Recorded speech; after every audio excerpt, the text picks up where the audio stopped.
Halo, selamat pagi Dikbisian semuanya. Oke, jadi 2 minggu ini memang kita tidak ada perkuliahan offline ya.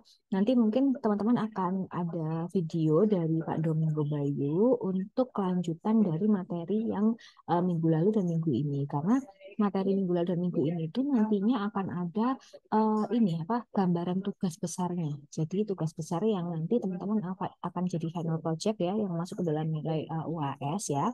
Nah, tapi pertemuan ini ya, itu saya sebenarnya pengen mereview aja ini materi yang kalian udah bikin di Instagram ya. Kan kemarin kan kita bicara tentang analisa fundamental ya, kemudian juga ke analisa teknikal. Jadi kalau ke analisa fundamental, itu kita bicara tentang ini ya, what ya. Jadi karena bicara tentang fundamental, berarti historinya kan pasti historinya itu 10-20 tahun ke belakang gitu ya. Tapi kalau kita bicara tentang analisa technical, berarti kita bicara when ya. Makanya kenapa di analisa teknikal itu ada RSI 14. 14 itu kan adalah 14 hari gitu ya. Karena kalau kita bicara tentang technical, kita pengen lihat nih tren saham selama jangka waktu pendek itu kayak gimana. Dia itu apakah dia akan uptrend, apakah dia akan lower trend gitu ya. Dan makanya kenapa ketika di analisa teknikal itu kita bicara tentang pola dasar. Nah, pola dasar itu kayak gimana? Apakah dia bearish ya, ataukah dia bullish ya, atau malah dia biasa gitu ya, standar gitu ya, tidak fluktuatif gitu ya. Kita akan sedikit mereview materi yang kemarin. Saya akan coba share screen juga materinya. Oke. Nah, ini yang kita pertama kali bicara tentang tren, konsep dasar ya, konsep dasar dari tren. Jadi kalau bullish itu dia gambarnya pola dasarnya itu akan naik ke atas gitu ya. Meskipun kadang-kadang agak turun gitu ya di bagian sini, tapi in the end dia itu awal sama akhir itu dia naik gitu ya. Dan tren pola dasar ini bisa jadi asumsinya misalkan ini selama 6 bulan terakhir atau bahkan 3 bulan terakhir pun gitu ya. Jadi bukan dalam satu hari ya. Ini bukan tren yang dilakukan dalam satu hari, tapi juga dalam bulanan atau tahunan. Nah, sideways. Kalau sideways berarti pola dasar trennya ini dia pergerakan naik turunnya itu stabil ya. Contohnya kayak saham Telkom itu dia banyak di sideways. Nah, kemudian bearish. Nah, kalau bearish ini berarti secara pola dia mengalami pergerakan tuh turun ke bawah atau downtrend. Jadi artinya teman-teman meskipun kemarin kita bicara tentang analisa fundamental yang perhitungannya banyak gitu ya, bahkan ada dividend year gitu kan, rate-nya berapa. Kemudian juga ada teman-teman menghitung tentang PBA gitu ya. Nah, tapi di analisa teknikal ini juga banyak juga teori perhitungannya ya, karena biasanya analisa teknikal memang dilakukan oleh para trader ya. Nah, tren konsep dasar nih contohnya kayak yang ini bullish, kemudian sideways ya, kemudian yang ke atas dia bullish. Oh, bearish ya, yang nggak ini semuanya ini naik ke atas trennya, jadi nggak ada yang bearish. Nah, ini candlestick ya. Jadi kalau misalkan warnanya merah ya, berarti ketika di harga pembukaan, opening ya, ketika opening dia tuh harganya tinggi di atas. Tapi ketika close, harga penutupan itu harganya rendah. Nah, berkebalikan dengan si bullish. Kalau misalkan candlesticknya itu dalam dalam candlesticknya itu ketika opening itu dia low ya turun, maka kemudian ketika closing dia tinggi ya, berarti saham tersebut itu ditutup dan dibuka itu dengan harga penutupan yang lebih tinggi daripada harga pembukaan. Makanya dia warnanya hijau gitu ya. Jadi kayak lampu merah putih. Kayak lampu ini ya, lampu lalu lintas ya. Nah, kemudian ini adalah contoh-contoh dari banyaknya chat pattern basic. Jadi gini, jadi gini teman-teman. Mungkin di antara kayak di gambar ini ya, di gambar tren yang bullish, katakan ini yang bullish itu adalah 6 bulan 6 bulan terakhir gitu ya, 6 bulan terakhir tuh. Ini tuh emang bullish kan ya, kalau teman-teman lihat ini emang bullish gitu ya. Tapi di dalam tren bullish ya, itu masih ada banyak tren pergerakan lain. gitu ya. Jadi kalau teman-teman lihat tren pergerakan lain yang ada di sini yang di chart pattern basic itu bisa masuk ke dalam 6 bulan tren bullish ini. Nah, kayak contohnya ini kan turun ke bawah nih. Ketika di bulan contohnya nih asumsinya kita bulan ketiga nih, misalkan itu atau tahun ketiga ya atau bulan ketiga nih katakan kalau kita ngomongin saham lain gitu ya. Ini kan turun banget nih ya. Kira-kira menurut teman-teman dia ini pola dasar yang mana nih kalau turun banget gitu? Karena dia di sini tuh bearish tuh. Di sini dia bearish. Tapi kemudian dia bullish lagi di sini. Coba kita lihat. Ada nggak di sini trennya turun banget? Ini turun, yang ini turun, tapi turunnya masih tidak terlalu menanjak ya. Ini naik, naik ya. Ini juga lumayan naik meskipun nggak naik-naik banget, masih ada yang lebih naik di sini ya. Nah, ini juga ini sideways, ini kayak mirip dengan sideways ya. Ini juga mirip dengan sideways ya. Di sini nggak ada yang turun banget ya. Coba kita lihat yang di bawah ini. Ada nggak ini yang turun banget? Tuh ini bearish expanding triangle, bearish riding wedge, ya kan? Nah ini kan turun banget nih. Coba kita lihat kalau yang di atas ini. Dia sebelum turun dia naik dulu. Oh oke, sebelum turun dia naik dulu ya. Oke. Jadi kita lihat dia masuk yang mana ini. Kalau naik awalnya naik banget, kemudian turun banget. Tuh kita lihat. Nah kemungkinan kita lihat di sini yang ke bawah. Kemungkinan dia ini ada di posisi ini. Nih, antara ini. Antara bullish falling wedge atau bullish enggak yang bullish falling wedge ya karena dia yang awal itu dia tinggi banget ya kayak sih mirip ya jadi ya. Jadi artinya dalam satu pola dasar bullish ya kita menemukan ada di tengah-tengah sebelum sebelum dia dinyatakan pola dasarnya bullish ternyata dia itu sempat mengalami yang namanya bullish falling wedge ya kan? Jadi artinya ada sub pola dasar, ada sub chart dalam sebuah chart besar, dalam pattern yang besar. Dalam pattern yang besar itu ada sub pattern gitu. Jadi ketika kita ngelihat kalau misalkan teman-teman ditanyain ini kira-kira pola dasar trennya si saham ini itu naik apa turun ya? Lihat tanyain dulu gitu ya. Ini itu trennya yang mau dilihat itu 6 bulan terakhir apa 3 bulan terakhir atau mungkin selama setahun terakhir gitu ya. Karena kalau misalkan kita bicara tentang setahun terakhir, berarti yang pengen dilihat itu adalah histori jangka panjang. Ya, tapi kalau misalkan 3 bulan terakhir, berarti yang pengen dilihat itu adalah histori jangka pendek ya. Ketika kita menganalisa jangka pendek dan jangka panjang pasti beda. Biasanya orang-orang yang pengen tahu analisa jangka pendek itu mereka adalah orang yang bisa jadi minggu ini beli, minggu depan jual, atau bahkan hari ini beli, ketika penutupan jual, gitu ya. Jadi benar-benar trader, gitu ya. Jadi bukan investor, tapi benar-benar trader, gitu. Nah, kemudian teman-teman juga kemarin kita bicara tentang ini metode analisis teknikal. Ada EMA 200, kenapa kenapa kok disarankan EMA 200? Jadi EMA itu ada banyak ya, ada EMA 50, ada 100, ada 200. Tapi kebanyakan mereka orang-orang trader itu melihat 200 sih, 200 hari. Tapi RSI-nya itu 14 hari. Makanya RSI-nya itu hanya ada RSI 14 karena Relative Strength Index ya. Relative Strength Index itu dia itu hanya ada di posisi 30 sampai 70. Jadi RSI ini dia itu angkanya itu 0 sampai 100 ya teman-teman ya. Tapi ininya batasnya atau intervalnya itu antara 30 sampai 70.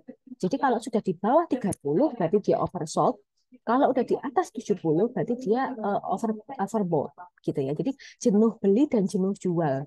Bukan banyak beli banyak jual ya, tapi jenuh. Jadi over itu yang dimaksud itu adalah jenuh. Jadi kondisi pasar itu lagi jenuh jual atau kondisi pasar itu lagi jenuh beli. Nah, kemudian juga ada volume price action. Jadi kalau teman-teman lihat di trading view itu kan bawahnya itu ada volume gitu ya. Yang bandarmologi ini kita nggak usah bicarakan karena dia cukup high risk ketika kita menggunakan analisa teknikal dengan bandarmologi itu terlalu high risk gitu ya.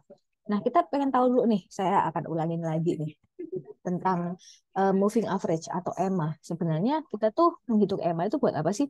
Namanya juga ini ya, moving average ya. Maka pastinya untuk menghitung nilai rata-rata bergerak dari harga penutupan saham harian selama beberapa periode sehingga menghasilkan sebuah garis tren. Nah, kemudian garis tren itu akan dipakai untuk memperkirakan harga saham masa depan. Jadi, kenapa sih harus cari EMA 200? Angkanya berapa EMA 200-nya itu supaya eh, kita sebagai seorang investor itu kita bisa tahu garis rata-ratanya itu eh, mendatar atau melampaui harga pasar saham pada saat hari itu gitu ya. Dan juga kita juga bisa tahu kalau kira-kira trennya ini ada di bawah garis rata-rata atau di atas garis rata-rata. Jadi kita tahu tuh harganya itu harga wajar apa enggak gitu ya bahasanya. Kan kita kan kalau mau beli barang, contohnya teman-teman mau beli skincare aja deh ya, itu kan pasti cuma ingin cari harga yang ini, harga rata-rata. Kalau misalkan harganya itu ketika live TikTok Shop gitu ya, harganya itu di bawah harga pasar, atau kalian langsung beli ya nggak sih, bener kan? Nah, sama juga dengan saham. Kalau misalkan harga rata-ratanya sekian, kemudian teman-teman lihat harganya, oh lagi di bawah harga rata-rata nih, pasti langsung kepengen beli banyak, bulky. Nah, gitu. Kemudian harga saham saat ini berada di atas garis rata-rata bergerak yang cenderung menurun namun kembali menaik sebelum mencapai garis tersebut. Jadi bisa juga kayak gitu. Jadi garis rata-rata bergerak atau EMA 200 itu digunakan untuk pengambilan keputusan beli atau bahkan keputusan jual. Nah, kapan sih investor menjual saham? Nah, tentunya menjual ketika harga saham saat ini berada di bawah garis rata-rata, ya kan, yang mendatar gitu ya. Nah, harga saham yang cenderung mengalami kenaikan berada di bawah garis rata-rata bergerak, tetapi kembali menurun sebelum mencapai garis rata-rata bergerak tersebut. Nah, makanya itu kenapa banyak banget kita mempelajari ada 3 analisa taktikal supaya apa? Kita bisa mengambil kesimpulan dari 3 metode tersebut untuk em, sebagai apa ya, sebagai parameter keputusan kita mau jual atau beli saham tersebut. Nah, contohnya ini nih ya, ini kalau gambar rata-rata bergerak selama 200 hari. Nah, ini waktunya. Kemudian ini adalah tren pola-polanya. Nah, kalau relatif strength ini beda lagi. Relatif strength ini nilainya bukan nilai harga pasar ya. Relatif strength itu adalah skor. Skornya 0 sampai 100. Dan dikatakan berada dalam interval relatif strength atau rasio kekuatan harga saham itu apabila skornya itu antara 30 sampai 70 ya. Jadi kalau udah di bawah 30 itu berarti tren pasar tersebut ya, tren saham tersebut itu sudah oversold atau jenuh jual. Tapi kalau di atas 70 itu sudah overbuy, overbought ya. Jadi jenuh beli. Nah, hasil perbandingan biasanya digambarkan dengan plot-plot yang menunjukkan perbandingan harga relatif saham selama jangka waktu tertentu. Relatif strength dipakai untuk menggambarkan rasio antar harga saham dengan indeks pasar atau industri tertentu. Nah, ini kalau manual ya, tapi kita nanti akan mempelajari tentang trading view ya, di mana trading view itu nanti kalian bisa melihat dengan lebih enak gitu ya. Nah, ini akan saya stop sharing dulu. Oke. Nah, ini saya akan share screen trading view-nya. Mana nih trading view-nya? Tunggu ya. Fundamental. Oh, ini kayaknya. Kayaknya di sini nih. Nah, this one. Tunggu. Saya perlihatkan dulu. Nah, ini trading view-nya mudah-mudahan kelihatan ya. Nah, ini dia. Nah, coba lihat ya. Jadi ini coba saya cari ini deh. Saya mau cari sahamnya Telkom deh. Sahamnya Telkom. Tuh ya, dia tadi awalnya Elsa ya. Kemudian saya pilih saham Telkom. Jadi ketika teman-teman melihat trading view itu ya, teman-teman itu nggak perlu bingung. Ini saya full screen. Nah, teman-teman itu nggak perlu bingung karena kalian bisa ke pojok kiri atas ya. Itu ada tampilan itu, bahkan tampilan per menit pun ada, tampilan per 5 menit pun ada, tampilan per jam pun ada. Bahkan tampilan yang saya pakai ini sekarang itu tampilan bulanan. Kalau kemarin ketika kita di kelas, ingat nggak? Itu kita pakai yang per hari. Makanya teman-teman agak bingung ya ketika lihat pola ya, pola dasar tren ya. Jadi saya rekomendasikan untuk kalau ketika kita ngeliat pola dasar tren mendingan per bulan atau ya per tahun gitu lah ya, per 12 bulan gitu nggak apa-apa gitu. Jadi nanti kalau per 12 bulan berarti datanya itu akan per tahun. Jadi tren tahunan. Tapi kalau bulanan berarti ya kira-kira ya ini berarti bulan-bulan bulan terakhir, 6 bulan terakhir. Kemudian juga dia akan terus-menerus sampai bulan di mana kalian jangan ngedrag nih. Ini kalau kalian jembrengin dia makin gede. Tuh, ada candlesticknya kan. Karena candlestick ini bisa kalian ubah di sini. Bagian sekali lagi pojok kiri atas. Nah, kemudian kalau teman-teman kalau misalkan belum nge-setting ya, ini kan saya udah nge-setting nih yang di bawah itu RSI ya, RSI 14. Yang di sini volume, yang di sini grafiknya ya. Nah, kalau kalian pengen lihat EMA-nya berapa, itu kalian dari ke indikator ya, ke indikator Ini juga udah saya kasih tahu di grup sih teman-teman ya. Mudah-mudahan semuanya di udah tahu caranya. Jadi pilih yang EMA 20, 50, 100, 200. Nanti yang kita lihat adalah yang EMA 200. Nah, ini EMA 200. Nah, di sini nih. Tuh, nah teman-teman berarti EMA 200-nya itu adalah yang warnanya itu agak ini ya, blue sky ya. Yang ini 3078. Kalau kalian ngedrag yang ke sini 3124 itu EMA 200 ya. Kalau yang ke sini berarti 3271 ya, gitu ya. Jadi nggak usah hitung satu-satu ya untuk EMA 200 karena sebenarnya di trading view ini sudah kelihatan EMA-nya berapa, harga rata-ratanya gitu ya, harga wajarnya gitu ya, menurut analisa teknikal. Jadi beda bukan dengan fundamental ya. Kalau fundamental kita bicara tentang laba rugi gitu. Nah, yang bawah itu adalah volume. Oke, kita contohnya kita lihat ini deh. Oh, bentar. Ini berarti coba lihat nih. Ini coba ini saya klik bisa nggak? Nah, ini contohnya nih ya. Teman-teman lihat nih. Kamis 1 Desember 2022. Kamis 1 Desember 2022 berarti tahun lalu ya. Tahun lalu itu eh nah kita zoom lagi. Tahun lalu itu ternyata harga saham Telkom pada Kamis 22 Desember nih ya, itu dia mengalami penurunan ya. Ketika opening harganya 4.000.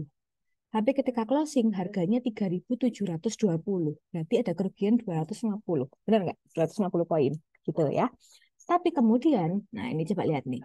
Di tanggal 2 Januari 2023, bulan depannya ya, mengalami kenaikan ya. Jadi ketika harga opening itu 3750, tapi ketika closing itu harganya 3840. Jadi ada kenaikan meskipun kenaikannya masih belum setinggi ketika bulan lalu, pembukaan bulan lalu gitu ya. Jadi makanya ini kalau tren kan berarti kan trennya turun, kemudian naik sedikit, kemudian naik lagi, naik lagi, naik lagi. Jadi ada kondisi ini apa bullish ya, bullish tapi bullishnya tidak terlalu bullish ke atas, tidak terlalu signifikan. Kemudian dia turun lagi ya, bearing lagi gitu. Nah, terus teman-teman lihat yang RSI ini ya. RSI ini yang bawah. RSI itu ini teman-teman ya. Interval warna biru-biru ungu yang ada di sini. Makanya kenapa nih RSI kalau teman-teman lihat tuh dimulai dari angka 30, poin 30 sampai poin 70. Nah, kalau kita lihat nih Telkom nih. Apakah dia ada dalam kondisi overbought atau oversold? Oh iya, ternyata. Nih coba lihat nih teman-teman nih. Jumat Jumat 1 April 2016 ya sampai 3 Oktober 2016. Ini 2016 nih. Waktu itu teman-teman umur berapa nih? Itu ternyata kondisinya si Telkom itu lagi overbought. Jadi lagi jenuh beli. Ya, makanya karena dia jenuh beli, ya kan dia naik nih, trennya naik kan. Maka tren selanjutnya pasti akan turun. Jadi pasar itu kalau sudah jenuh beli, trennya pasti akan menurun. Nah, kemudian nah, kan akhirnya dia turun kan. Kemudian dia naik lagi nih, naik lagi. Kemudian dia overbought lagi ya. Jadi jenuh beli lagi. Di tanggal berapa? Di tanggal 2 Juni 2017 dan 4 Desember 2017. Itu dia mengalami jenuh beli sehingga trennya akan turun. Tuh, akhirnya kan turunnya turun banget tuh. Ya turun sampai ke sini, naik lagi sedikit, turun lagi banget ya. Kemudian naik lagi, dan sampai sekarang posisinya itu masih di kondisi ini sideways gitu. Nah, ini baru Telkom ya. Coba mungkin teman-teman lihat lagi yang kanan. Ini teman-teman boleh banget loh ya, ngelihat yang bagian kanan bawah ini boleh banget. Nah, sebentar, kita lihat lagi contohnya nih. Ini kan saham Telkom ya. Coba kita lihat saham apa ya? Misalkan sahamnya Elsa. Kita lihat Elsa. Elsa kan batu bara ya. El Nusa. Kita lihat saham batu bara. Apakah lebih seru lagi saham batu bara ya? Coba teman-teman lihat kalau lihat saham batu bara ini dibanding Telkom. Ini ya, teman-teman perhatiin ya. Ini kan banyak merah, merah, merah, hijau-hijau. Kalau kita bandingkan sama Telkom gimana? Banyak mana merah apa hijaunya? Kalau dari candlestick. Oh, ternyata banyakan merah batu bara. Benar nggak? Lebih banyak merah Elsa. Betul nggak? Dibandingkan sama si Telkom. Oke, kita lihat Elsa. Coba kita ke Elnusa lagi. Oke, Nusa ini saya sudah setting M ya, bulanan, kemudian EMA 200-nya juga sudah saya setting ya, EMA 200-nya 357, harga ini ya, berarti harga wajar ya. Kemudian RSI. Nah, kita lihat dari segi EMA pada kondisi ini, kondisi yang saya kasih titik ini ya, EMA 200-nya ada di 358. Berarti harga wajarnya ya, harga rata-ratanya itu ada di 358. Ya, dan pada saat ini harga closing sama penutupan itu lebih rendah ketika penutupan. Makanya warnanya merah gitu ya. Jadi harganya itu trennya turun pada saat itu dengan harga wajar atau EMA-nya 358. Jadi harganya itu Rp358 gitu ya. Nah, kemudian sebentar. Nah, kita lihat RSI 14-nya deh ya. Oh, RSI 14-nya coba teman-teman lihat nih. El Nusa itu ada di kondisi overbought ya, jenuh beli ketika 2 Desember 2013 sampai 1 Oktober 2014. Jadi selama setahun, setahun lebih ya ini kayaknya ya, hampir 2 tahun ya. Iya nih, setahun. Ini kayaknya setahun, 2 Desember 2013. Ya kira-kira setahun lah ya. Setahun itu dia mengalami jenuh beli sehingga trennya itu akan turun signifikan.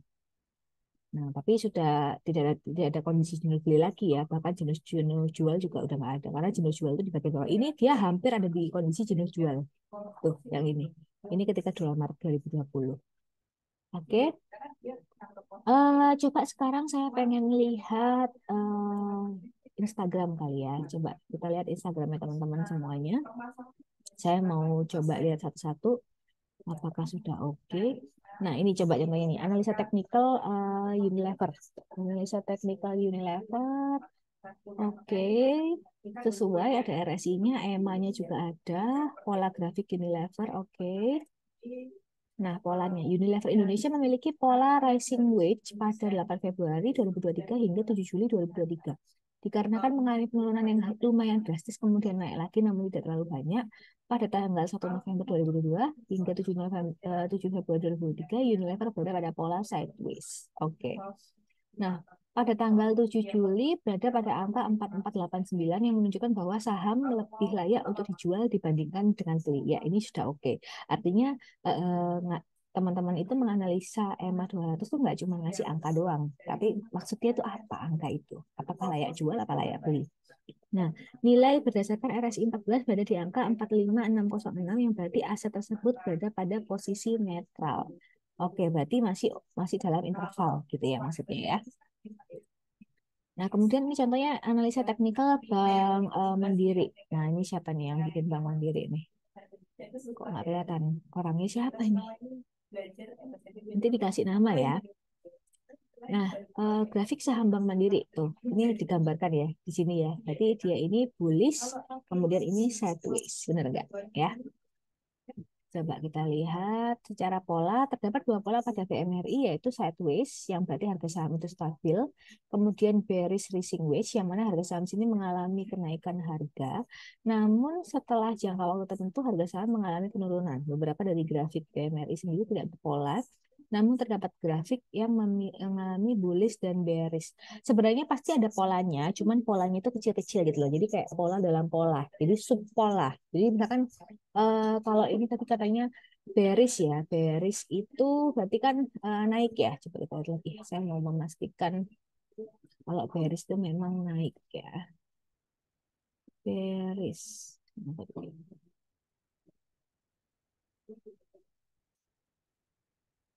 Bearish.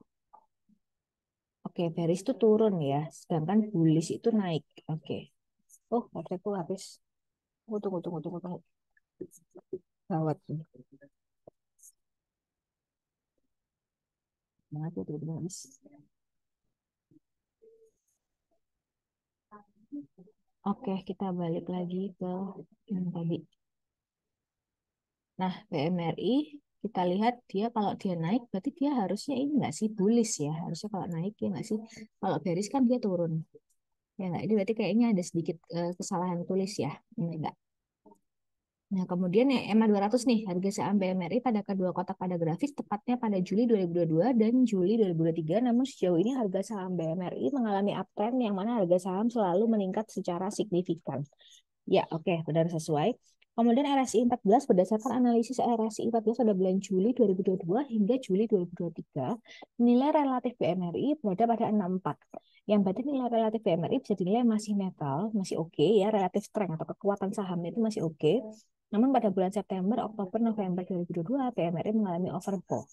Ya, jadi jenuh beli gitu ya. Dan pada Januari 2023 PMRI mengalami oversold, jadi jenuh jual. Kalau jenuh jual berarti trennya itu diperkirakan akan naik signifikan, tapi kalau jenuh beli di atas ya, maka trennya akan diperkirakan turun secara signifikan. Oke, ini siapa yang garap ya? Nanti dikasih tahu ya. Nah ini matahari nih, coba ya matahari departemen store nih. Biasanya teman-teman kan beli barang di situ ya. Nah, ini kita lihat nih apa yang Mas Rizky Bayu temukan pola di sini ya. Pola naik ke atas ya, berarti pola ini ya, bullish ya, pola bullish ya. Bullish ini juga bullish ya. Ini mungkinan sideways nih kalau yang ini nih, yang bagian sini ini sideways nih, ya kan? Nah, pada saham LPEPF terbentuk pola bullish double bottom, yaitu pola pembalikan harga yang terbentuk seperti huruf W, seperti yang ada di chart pattern candlestick dan akan bergerak ke atas. Yes, oke, okay, good. Kemudian pada saham indikator EMA 200 berada di atas candle. Hal ini menunjukkan harga saham LPPF sedang rendah dan dapat dikatakan saham LPPF sedang mengalami downtrend. Oke, okay, good. Pada saham LPPF indikator EMA 200. Oh, bentar-bentar. Ini kayaknya belum masukin RSI ya? Oh iya nih belum ada RSI-nya nih, ke double nih. Ya benar nih, masih masih nanti diberhentiin lagi ya, diupload ulang aja. Oke, nggak apa-apa, tapi terhitung udah jam 9. Mungkin karena buru-buru ini ya, buru-buru ngumpulin gitu ya, sebelum jam 9 takut dipotong nilainya gitu ya. Akhirnya saya salah masukin. Oke, ya paling ini saya stop sharing dulu. Oke, mungkin itu dulu sih dari saya ya teman-teman ya. Semoga teman-teman bisa ngelihat apa ya, bisa memahami tampilan-tampilan dari TradingView karena itu nantinya akan menjadi pekerjaan harian kalian ya kan kalian misalnya di Vision itu harus harus mampu untuk melihat ini tren baik secara analisis fundamental maupun analisis teknikal ya. Kalau fundamental berarti teman-teman melihatnya dari laporan laba review dan lain-lain gitu ya. Tapi kalau teknikal berarti teman-teman melihatnya dari EMA 200, RSI 14 dan juga volume price pricing. Nah, kemudian kini teman-teman ada tugas ya. Tugasnya sebenarnya sama kayak kemarin, tugasnya bikin Instagram feed ya, tapi feednya tentang infografik ya. Infografik tentang apa? Infografik tentang materi atau yang kemarin kalian bikin ya. Jadi kemarin itu kan ada dua ini ya, ada dua tugas ya, teknikal dan fundamental. Nah, contohnya ini yang fundamental ya. Nah, ini kan kemarin PT Campina nih, PT Campina ada BBV, ROE, ya kan? Kemudian EPSDR, DY gitu ya. Nah, ini kalian bikin dalam sebuah feeds ya, dalam sebuah feed Instagram, dikolaborasikan dan bentuknya infografik. Tapi jangan cuma infografik aja, itu harus ada penjelasannya. Tapi penjelasannya yang singkat aja ya, karena kan buat Instagram feed. Jadi artinya desain pun akan menjadi nilai, akan mendapat masuk dalam parameter nilai gitu ya. Jadi infografik dan juga analisanya. Jadi artinya dari infografik selama tahunan ini PBV misalkan, PBV-nya ini naik atau turun gitu ya. Nah, PBV naik itu artinya apa? Implikasinya dalam industri PT Campina itu apa? Gitu. Oke, untuk tugasnya dikumpulkan Senin sama-sama kayak hari ini, Senin jam 9 pagi ya. Oke, kalau gitu terima kasih atas waktunya. Selamat beraktivitas ya.